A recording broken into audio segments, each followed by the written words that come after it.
and welcome to the Life Balance Podcast with Lisa Smith and myself, Carol Watson. Hi everyone. So to this Life Balance podcast, we'll focus on usually 4 key areas. So it will be entrepreneurship, life balance, of course. Yeah. We'll be putting in a little bit of mindset in there and a dose of property just to round it all out, because myself and Carol are both in property.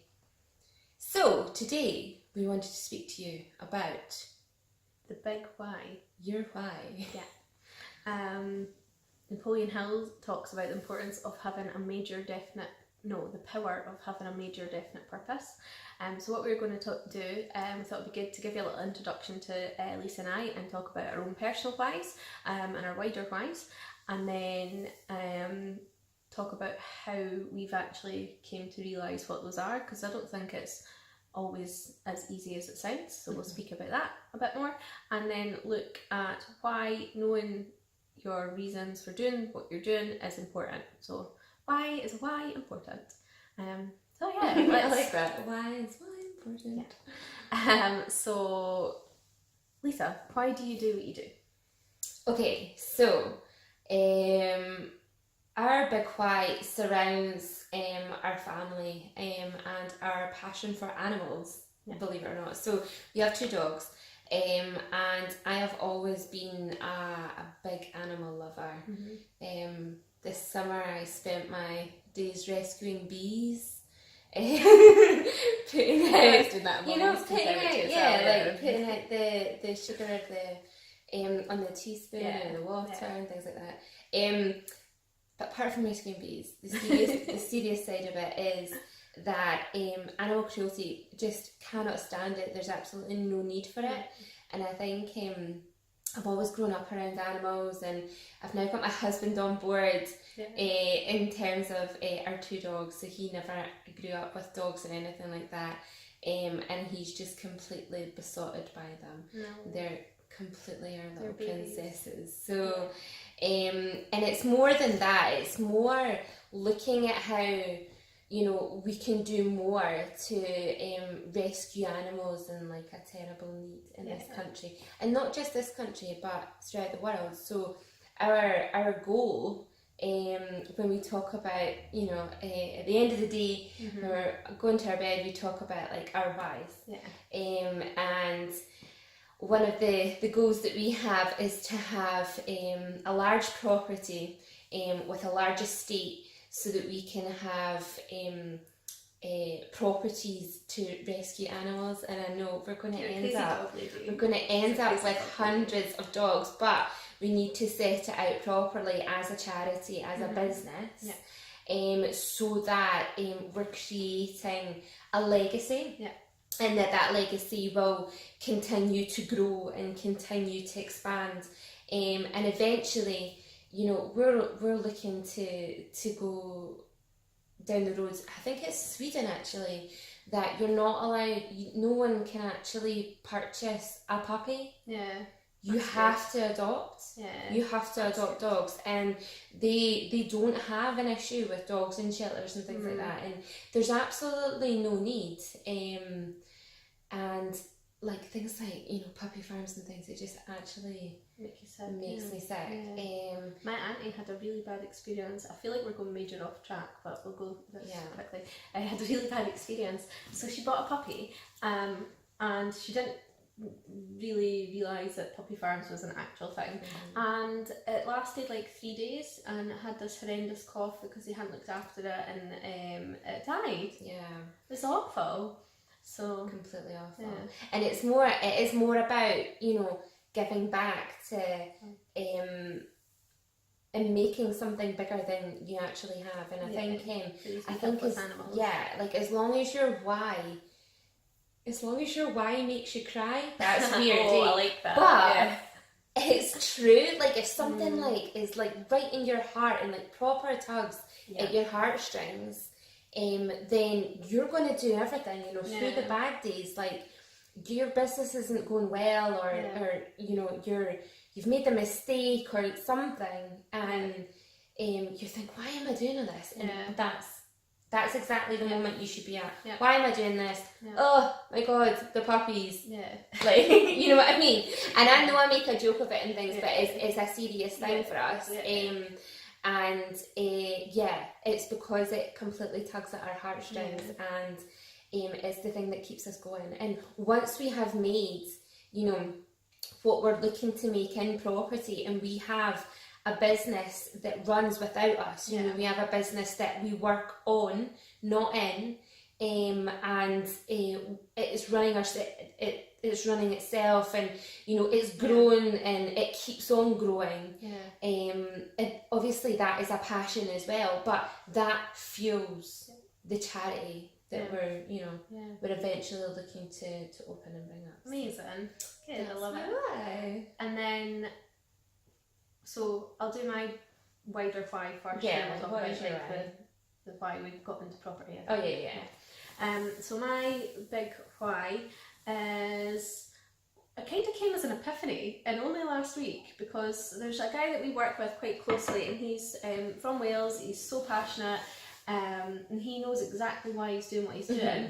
A guy called Matt Salty. Is that how we say his last name? Sorry, Matt. And he's just so passionate because he knows exactly why he's doing it. And I'm always like, I wish I was as passionate as Matt is, but I felt like I was struggling to find this why. And I was doing a talk on Thursday at a networking event in Edinburgh, and it came to me like a big, massive epiphany.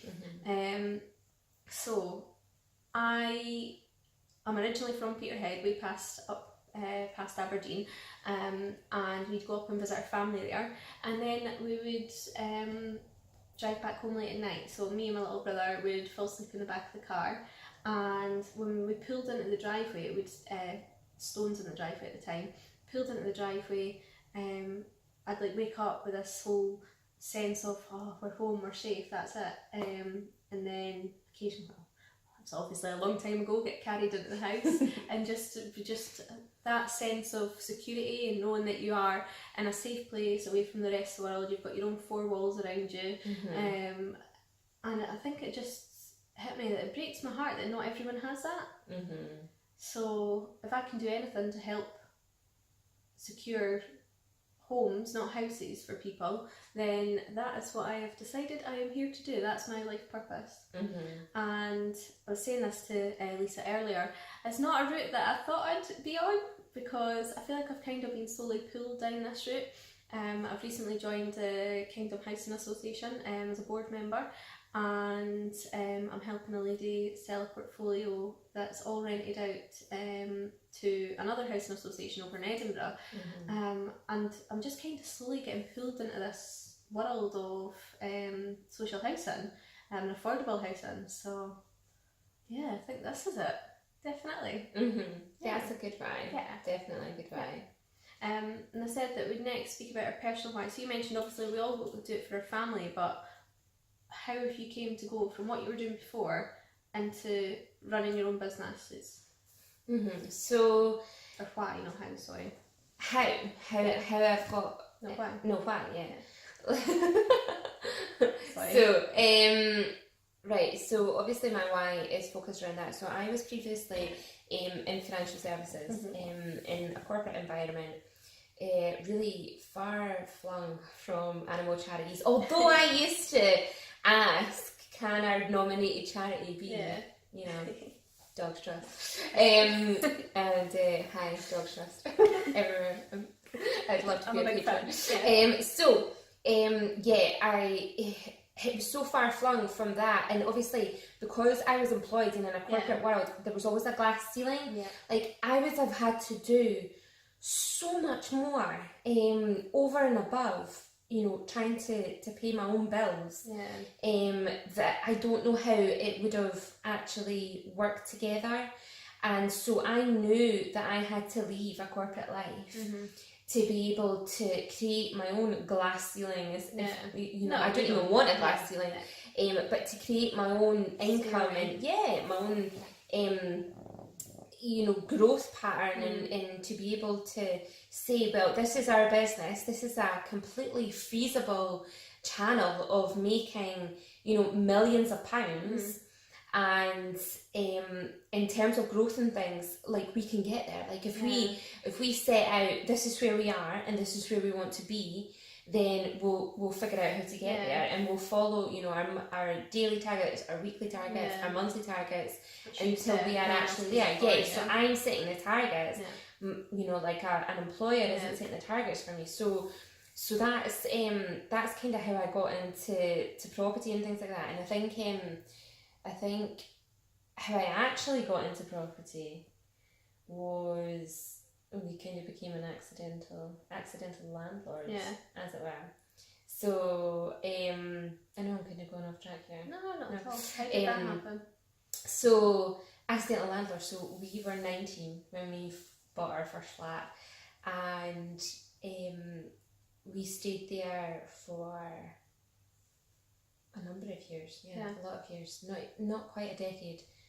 But a lot of years, maybe 7 years. And we started flipping properties on the side. So through my husband, he's a joiner, so he was doing all the work himself, you know, as you do.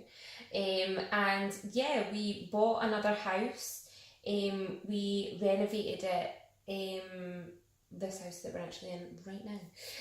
We renovated this house as a flip. We put in a loft conversion. That was an eye-opener, you know, in a conservation area. We'd never dealt with anything like that. So that was interesting. And we were like, what will we do? That was the post put in my house. What will we do with our flat? And we were like, you know what? Just rent it out ourselves. So I basically downloaded a form, like a tenancy agreement, online, and I actually ran it past the solicitor, you know, to make sure it was like feasible. We became landlords ourselves, so we didn't even put it to a letting agent. And luckily enough, we got a good tenant in, and then it just came from there. You still have it now? Yeah, we still got the property now. It's actually one of our biggest yielding properties, actually. That's amazing. It's cracking. So I know people who became accidental landlords, and it's a bit of a disaster. Because when they bought their house, they were buying it to live in, and therefore got a wee bit emotionally involved, and either overspent when they bought the house, or overdeveloped it, and are now in negative equity. So how have you made it successful? So, probably the way that we made it successful is completely, I have to give him his dues. I never usually do this, but through my husband, because he was my boyfriend. He was my boyfriend at the time, and he got the property through the guy that was giving him his apprenticeship. So it was his uncle's house, his uncle's flat. His uncle had passed away. He didn't know what to do with it. It was in some state, and that's kind of always been our theme. Buy the properties that are run down, the ones that add value, you know, and I think that kind of covers most exit strategies. So you were doing that by accident. We were doing it by accident, I know, and that's what we do.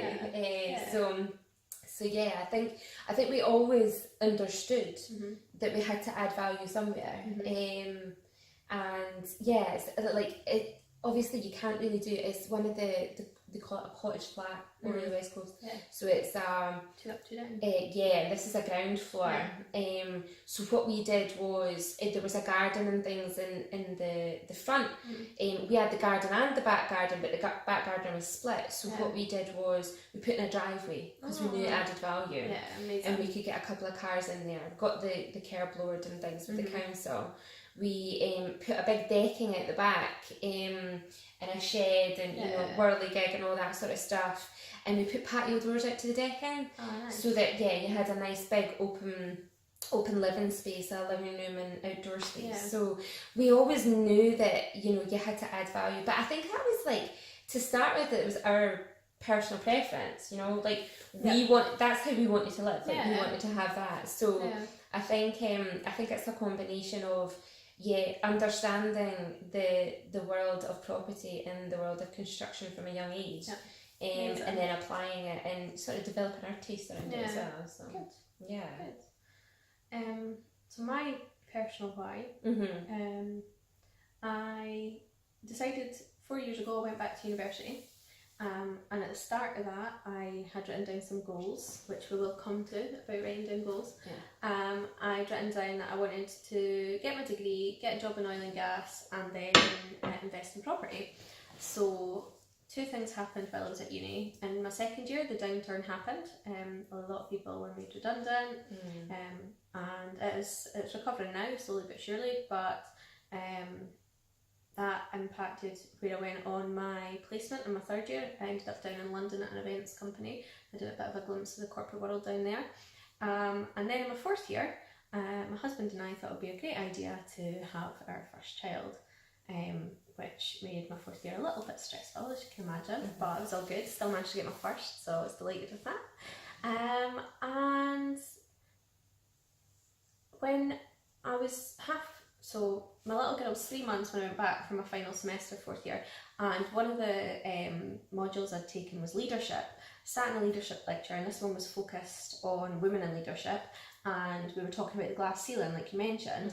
And basically the lecturer was explaining how there's this glass ceiling and there's no way around it. Women are always, no matter how much we want to be feminists and fight for women's rights and all that, there's no way around the fact that we are going to have the babies, because that's how we're made. That's how nature works. Yeah, there's no way around it. And so we have to take time out of our careers in order to do that and all that stuff.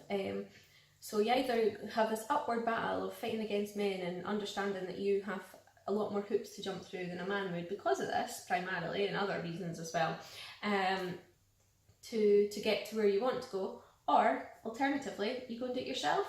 So I'm sat there 3.5 years into a degree with like a 3-month-old daughter, thinking, oh no, what am I doing? Why am I here? But I studied international business management, so it's all relevant to what we're doing. And when I finished, the first thing I done was go on a property training academy, an intensive property training academy, and then since then, I can't believe how. So that was only the end of last year I graduated, so it's been a crazy year. Crazy. But I think knowing why you're doing, or why I was doing what I was doing, was key to that. But then my why changed suddenly, which kind of threw me a little bit, but I think because I had the long-term goal of investing in property anyway, I think it was easily adapted to. And I think, that's not something we were planning on covering, but dealing with what happens when your why changes, I think that's an important thing to consider. If you experience that. I think it comes back to as long as you feel it. Probably, so you can say, oh yeah, like I want to be a millionaire, fine, perfect. I mean, lots of people do, and a lot of people want to make money, but why? Why do you want to be a millionaire? Because I want to have a yacht. But why? So I think we're getting on to working out how do you get clear on a why. I think we're kind of naturally flowed to that stage already.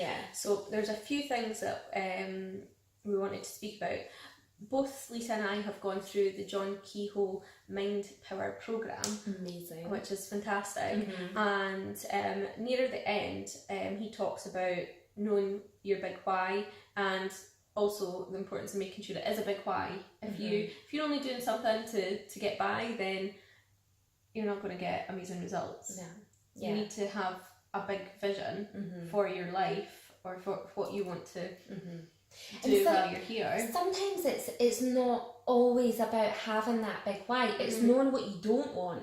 I knew that I didn't want to commute 2 hours a day and do the same thing every day. I mean, some people love doing the same thing every day, and hats off to them. My husband is a stickler for routine. He loves it. He loves routine. But I mean, he's been brought up by that. When we first moved in together, he was like, so we're having dinner at 5.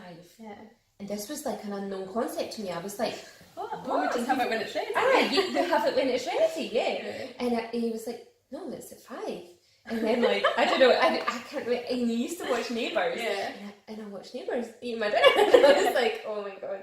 And I have never been like that, but I suppose it might be something that you're brought up with. Yeah. But as long as you know what you don't like, you will eventually get to your big why. Like you've just said that you had a sort of epiphany that this is actually the path that I'm on now for my why. And you would have probably known, well, I don't want a glass ceiling, and you were like 3.5 years into your degree, and then you had like a 3-month-old, and you're probably thinking, I don't want that for her life either. No. And I think, especially if you're in a women in leadership, it's all about leading by example, and showing her what's possible. Exactly. That's a massive driver. I've not mentioned that, but But I think people, as long as you are true to who you are as a person, and you know what you don't like, you'll eventually get there. Yeah, definitely. So you need to have a think about why you're doing what you're doing, or why are you a way to start what you maybe are a way to start. It's a good thing, because a lot of people listening to this might be just at the start of the journey. That's it. And then, does it feel right, like you've said? How does it sit with you? Because if you're in a situation you're like, I don't like this doesn't like, we're not talking about being comfortable, because being comfortable is not good. That doesn't help you. That means you're static, you're not growing, you're not progressing, you're not going to be reaching your full potential. We're talking about how it feels more from a point of view of, this is not me, I feel like a total and utter. No, because I think we still need to feel, I don't know how to describe this. So it's like you know how people talk about their gut feeling? Yes, that's it. That's what it's like. Yeah. If you know that something sits well with you, we say that a lot in Scotland, if it sits well with you, then you know it's fine. Yeah. If something doesn't sit well with you, then it's not for you. Yeah. My business is Intuitive Property Investments, and I think that is exactly where I got that from, is to how does it feel in your heart. I've had this feeling, I don't know about you, but I've had like a massive, I don't know if you've ever had this massive sense of, wow, this is exactly where I need to be. And I had that when I went, I said already, I went down to London for my placement. The place where the office used to be was in this like little lane in an area of London called Clerkenwell, a very posh design area. So I went into this like little lane, and just approaching the front door, I was just like, had this overwhelming sense of, right, this is where I need to be, which obviously made my interview go really well, and I got the job, so it was great. But I think it's just something you can't really describe, because you can only feel it on the inside. Something like that. Yeah, well, like every day. With my little dogs. Like I know that people are like in the woods. Like when I'm doing things with my dogs, like we have a business that surrounds our dogs as well. And that, for me, that is the business where I make the quickest decisions.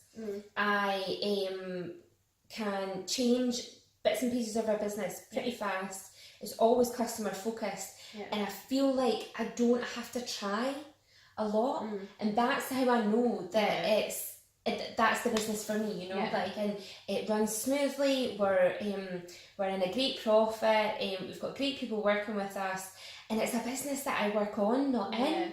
And I didn't even mean for it to even come about. It's a bit of an accidental I know, but give it another 6 months, and that business will actually bring in more income than I was making in my corporate role. That's fantastic. And that's the focus that we're on. That's the target that we're on. And it's just and like you said, it bolts on nicely to your property, because it doesn't take much time for you. Yeah, exactly. I know. And it's given other people other jobs. We're creating employment. We're obviously surrounded by dogs, so it's amazing. So it's in that element, exactly. And we've got great big visions for that business. I mean, and the property and the land specifically will it will come into this business, and that's a massive big dream that we've had for that business. So you have that overwhelming this I've is where I arrived. moved. Yeah, exactly. So other ways on how you can discover your why, Lisa? Other ways. Yeah. So I think it's other ways that we can discover our why. I think it's more. It comes back to the mindset. I think. And the self-talk that you give yourself. So the things that you keep surrounding yourself. I mean, say for example, right? When we started doing this, and I watch a lot of YouTube stars, not because I like scouring YouTube, because that is, what do they call it, the rat's hole. Like, don't go down there, you end up like 4 hours down and you're like, I don't know, I was watching something, there's something called Baby Shark, like this is a thing. Oh, girl loves it. Oh. Baby Shark. No, like, it's just, it's like, can do it, it's really cute, she goes like that, it's really cute. I ended up watching Baby Shark anyway, and YouTube. You're never safe from Baby Shark, not even on our Life Balance podcast. Sorry. So I started just studying YouTube stars and seeing like how did they get to 1 million followers on Instagram, and how are they getting like hundreds of thousands of views on each video. And this one Scottish YouTube star, actually, she is passionate about makeup. She was a makeup artist in Glasgow. Started vlogging in the streets of Glasgow. I think people were like, oh my god, because she was like a few years above where everyone else was. And now she's got millions of followers on Instagram. She gets paid by makeup companies to be flown out to these exotic locations, trying the products, promoting, blah blah blah, making money from it. And it's because that was her thing. And if we could interview her, hopefully we'll get to interview her, because I think she's an incredible businesswoman. But if you start out with something that's a passion or a hobby or something like that, something that makes you feel good, that you don't get paid a huge amount to do, it's at the start, and then you can make it into a business, then completely. I would, to be controversial, you have to be, there's a fine line though. Because if it's a hobby, then you'll be happy not to get paid, but you still need to get paid at some point. So, and I think that's where you come to pivot. Like you can have your end goal. And what you think, oh right, okay, but you will eventually get there. You know what I mean? She probably didn't think, I'm going to be an internet sensation. I don't even think that was around. Were a thing. Exactly. It's like people saying, oh, I'm going to be a millionaire. Okay. So how are you going to get there? Sort of thing. And you need to do something that you're really passionate about. I was thinking about the obituary task that we done recently. That was so me and Carol. You want to say? Yeah. We wrote our own obituaries, but this was part of a process that we went through with our mentors. And each time we meet with them, they break us down. They literally break us down and then build us back up again. So our first obituary was as we are now. But this is after we'd be broken down for about 2 hours, so we felt a bit crap, doom and gloom, like no one's going to show up to my funeral sort of thing. Why am I writing this? Exactly, that would be it. And then, so we've done this, written an obituary based on where we're at now, and then we went and done a second one based on how we would want our obituaries to be at the end of a full life, having accomplished everything that we're setting out to accomplish, and what that looks like, and using that as a way of finding out like what you want the end picture of your life to look like, and then working your way back from it. And I think that fits in nicely with your why, because obviously that's pretty much the same thing. Like why you're doing what you're doing, because you want to get to this, you want to do this, you want to leave a legacy in animal care or social housing or whatever it is, and then working back. So the last thing we wanted to speak about was, why is a why important? And I used the analogy of driving home last night. Someone pulled out in front of me and I was paying attention, luckily, and was able to deal with the situation by anchoring on the brakes. I didn't even wake up the sleeping baby in the back, so it's all good. But because I was focused on the road, I was able to see what was happening and deal with it. Whereas if I'd been like playing with the CDs, who listens to CDs anymore? Playing with the radio or just being distracted, then it could have ended up a bit of a wee accident. But because I was focused, I handled it well. And I think the same thing happens with why. If you know why you're doing what you're doing, you've got a goal in mind, you know where you're going, then when things come up on a day-to-day basis, it's so much easier to get over the hurdle, isn't it? Definitely. And I think it allows you not to get caught up in the little bits and pieces, you know? Yep. The things that you think are ruining your day, like, you know, like funding falls through for a property. Like, I mean, these things happen all the time. And you know, you can get caught up and say, oh, like, well, that's it. Yeah, it's like molehills into mountains. Molehills into mountains. Yeah, that's the saying. The little things.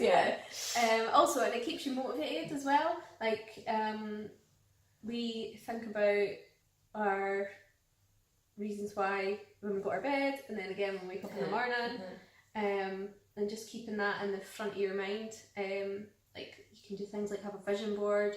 This is all stuff we could talk about in another podcast. Totally.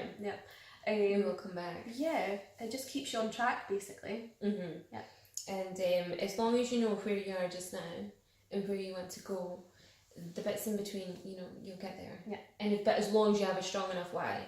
Exactly. So thanks so much for listening, guys. We've spoke about our own personal whys, how you guys can get clear on your whys, and then also why a why is important.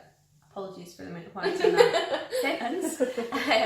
So if you could do us a massive favour and write us a wee review, that would be amazing if you've enjoyed what you've heard. And if you know someone who might need to hear what we've said, then please share. Yeah, and if you can follow and subscribe to our channel and our podcast channel, that would be great. Thanks so much. Bye. Bye.